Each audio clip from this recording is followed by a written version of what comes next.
The intention behind our actions determines our emotion we feel. This concept completely changed the way that I approach my life and, quite honestly, everything that I do.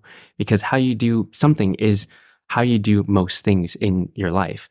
And so this concept, I love it so much because most of our actions we do are quite automatic. We don't really think about it. We just go through the motions. And that can be good to a certain extent because our bodies are just optimizing for efficiency. So we just automatically do what we need to do in life.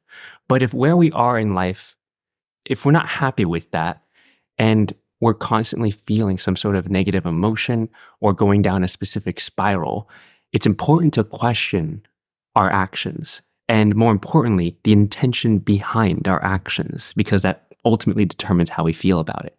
A specific action is neutral, let's say, the majority of the time, unless that thing is highly toxic or damaging to us. But let's say it's something as, or it can be as neutral as going on our phones or social media.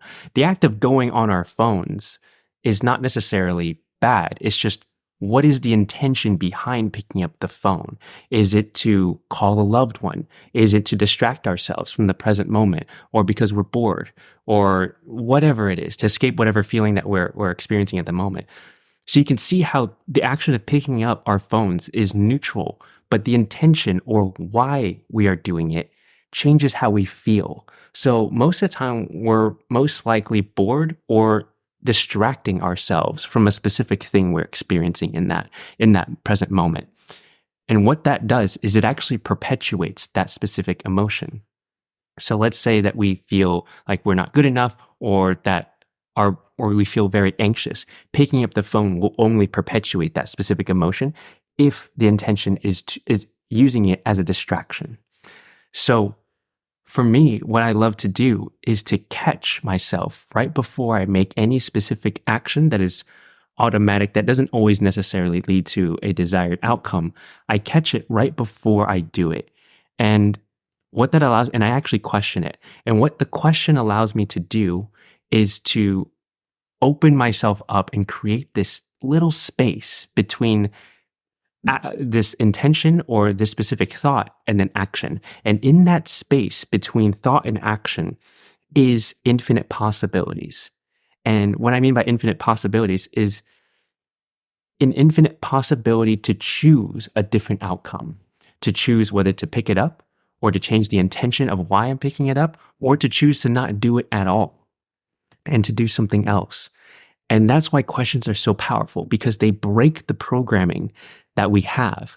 And let's say the programming is, I'm bored, I pick up the phone. A question will intercept that specific pattern and allow you to have a choice in life and to choose something different. And so now what you can do is to begin to question all sorts of things in your life that might not necessarily lead to love, peace, and joy. And so you don't have to question everything, and you don't have to necessarily sit there in boredom all the time, but start small and to just see why you're doing certain things and explore all of your different patterns to see if this is something that you want to keep.